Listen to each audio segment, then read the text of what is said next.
कधी हटणार दुर्गंधीचा शाप? कसे हा चिरपूरकरांनो, नाक बरं आहे ना? नीट श्वास घेताय का? की घाणेरडा वास येतोय ना?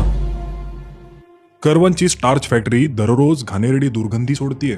रात्रीच नव्हे तर दिवसाही घाण वास येतोय.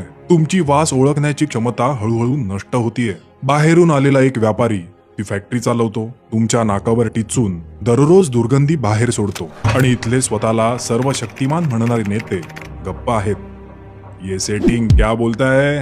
देखा दादा इथलं वास येस आई गाण नि आमले म्हणजे त्रास घडी घडी सांगा जाता तडे त्या उपड आमले बोलतस आई गाण तर येतस जरा पोरे बट आजारी पडतस मग हा आमदार न या न कोणी आमनं काम करतच नाही आम्ही सांगायला जातच का उपड आमले लढाई करतस. तुमच्या आरोग्यापेक्षा त्यांना स्वतःचं आर्थिक संबंध जास्त महत्वाचे. स्टार्च पावडरचा प्रादुर्भाव जाणवतो आणि तो सगळा